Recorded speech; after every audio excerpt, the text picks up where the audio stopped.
Bulletin में खुशामदीद। सबसे पहले आपको बताएं, वजीर आजम के मामले खुसूसी शहजाद अकबर ने कहा है कि शहबाज शरीफ को अपने अकाउंट में जमा होने वाली रकम का जवाब देना पड़ेगा।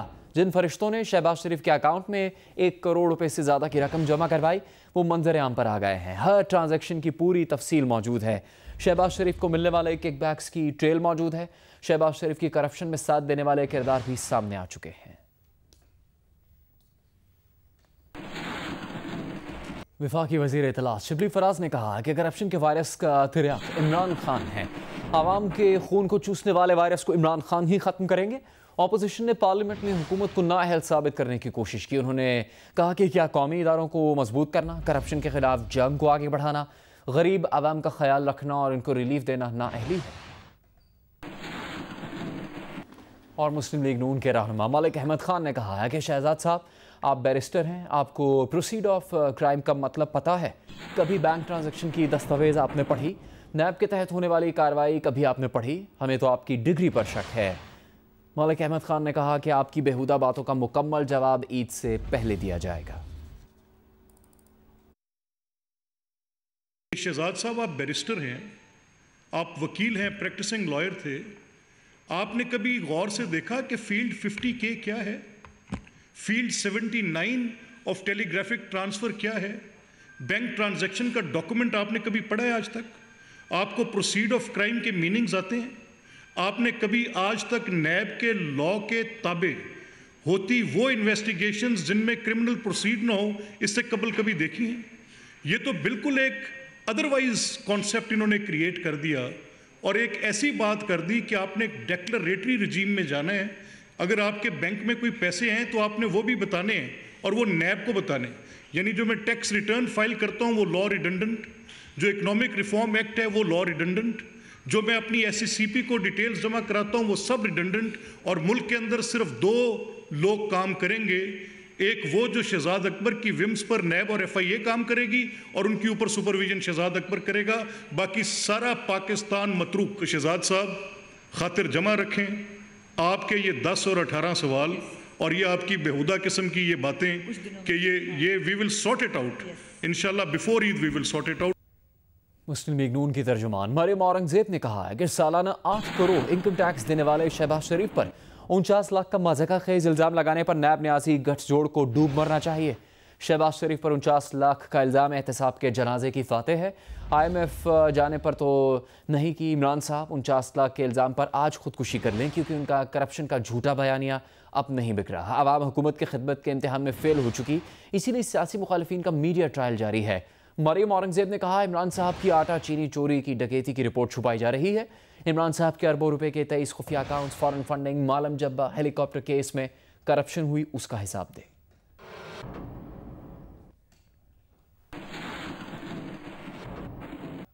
Chairman NAB justice retired Javed Iqbal का कहना है कि बदउनवानी के खात्मे और लूटी रकूम की वापसी के लिए मंजिल का तयन किया हुआ है। किसी दबाव, धमकी और प्रोपेगेंडा की परवाह किए बगैर इस मंजिल का तयन किया। नैब का मकसद सिर्फ और सिर्फ वतन अजीज़ को करप्शन फ्री बनाना है। नैब ज़ीरो टॉलरेंस की पॉलिसी पर कानून के मुताबिक सख्ती से अमल पैरा है।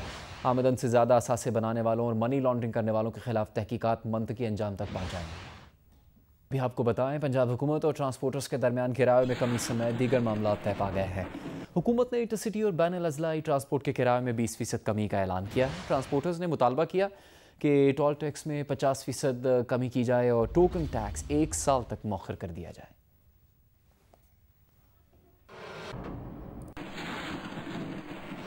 अंदरून मुल्क हवाई सफ़र का सिलसिला फिर शुरू हो गया है। डोमेस्टिक ऑपरेशन 21 मार्च से मुअत्तल था, जिसे हुकूमती हिदायत पर जुज़वी तौर पर बहाल किया गया है।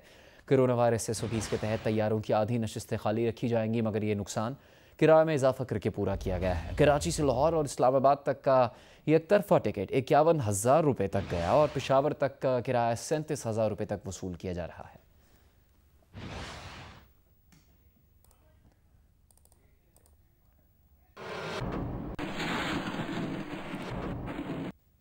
पाकिस्तान की जानिब से भारतीय आर्मी चीफ के बयान पर सख्त रद्द-ए-अमल दिया गया है। तर्जुमान दफ्तर खारजा का कहना है कि भारतीय आर्मी चीफ के पाकिस्तान मुखालिफ बयानात और धमकियों को मुस्तरद करते हैं।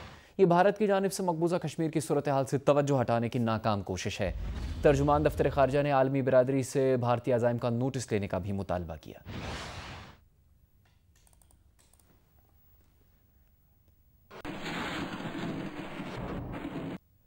चीन ने पाकिस्तान के सेनेट में कोरोना से निपटने के लिए मदद करने पर चीन के हक में करारदाद की मंजूरी पर तारीफ़ की है। चीन की वज़ारत ख़ारजा के तर्जुमान ली जानज़ाव ने कहा है कि जब चीन मुश्किल में था तो पाकिस्तान ने चीन की मदद की और हम ये बात कभी नहीं भूलेंगे। हम दुख और सुख में एक दूसरे के अच्छे भाई हैं।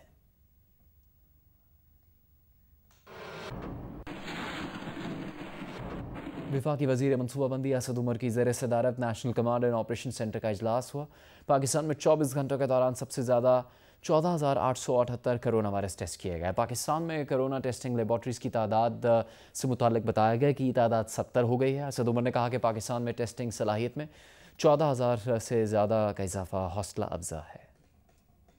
LRBT पाकिस्तान में अमराज़ चश्म में मुब्तला अफराद की ज़िंदगियों में फिर से रोशनियाँ बिखेरने के लिए दिन रात कोशा है। LRBT मरीज़ों का बिल्कुल मुफ्त इलाज करता है और ऐसे फलाही इदारों को हम सबका सलाम।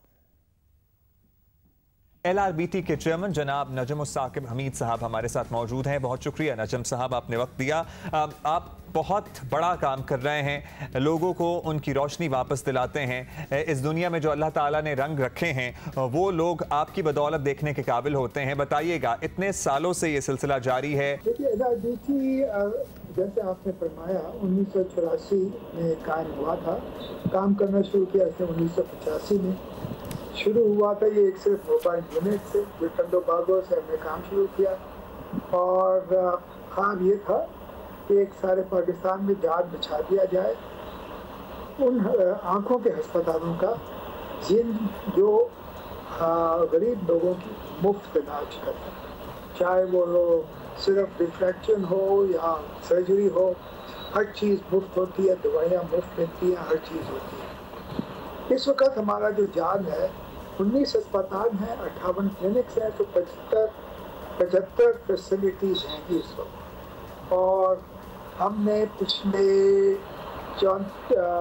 35 सालों के अंदर 4 करोड़ 40 लाख लोगों का इलाज किया है और 3 मिलियन 30 लाख सर्जरीज हुई।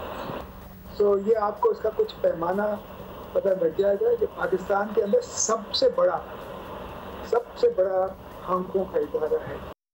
बॉक्स ऑफिस पर झंडे गाड़ने वाली फिल्म डोंकी किंग का वर्ल्ड टीवी प्रीमियर ईद के पहले रोज़ होगा और फिर से 9 से 90 साल के बच्चे मीठी ईद की शाम 7 बजे मंगू से मिलने के लिए तैयार हो जाएं।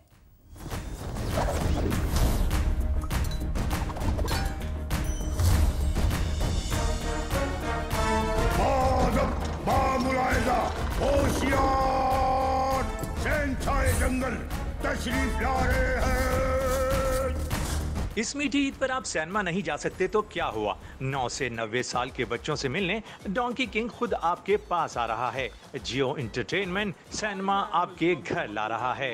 असल बादशाह वो होता है जो लोगों के दिलों पर राज करे, वरना ताज तो मुर्गे के सर पे भी होता है। सिनेमा पर राज करने के बाद अब होगा ईद के दिन शाम 7 बजे जियो टीवी पे द डोंकी किंग का प्रीमियर, इसे देखना मत भूलिएगा। 25 करोड़ का बिजनेस करने और बॉक्स ऑफिस पर झंडे गाड़ने वाली पाकिस्तान की सबसे बड़ी एनिमेटेड फिल्म डोंकी किंग का वर्ल्ड टीवी प्रीमियर मीठी ईद के पहले दिन होगा। तो फिर हो जाएं तैयार, बाअदब बामुलाहिजा होशियार। खबरदार होशियार, हाँ बेवकूफ खबरदार नहीं, बाअदब बामुलाहिजा होशियार। बाअदब बामुलाहिजा होशियार अब होगा द डोंकी किंग का टीवी प्रीमियर ईद के दिन शाम 7 बजे सिर्फ जियो पर। पाकिस्तान से बाहर कोरिया, स्पेन और तुर्की समेत दुनिया के 11 मुल्कों की मुकामी जबानों में पेश की जाने वाली फिल्म अब दोबारा पाकिस्तानी नाजरीन को हंसाने के लिए तैयार है। बदतमीज, गधे की कमीज, थप्पड़ लगाऊंगा, हम लात घुमाऊंगा। Your language, खुद ही खाओ खामोश हो जाएं और गौर से सुनें, अब होगा डोंकी किंग का टीवी प्रीमियर ईद के दिन शाम 7 बजे सिर्फ जियो पर। ईद के दिन शाम 7 बजे होगा द डोंकी किंग का टीवी प्रीमियर सिर्फ और सिर्फ जियो पर। है ना खुशी की बात। जंग ग्रुप और जियो के एडिटर इन चीफ में शकील रहमान की गिरफ्तारी के खिलाफ मुल्क भर में एहतजाजी मुजाहरे किए गए।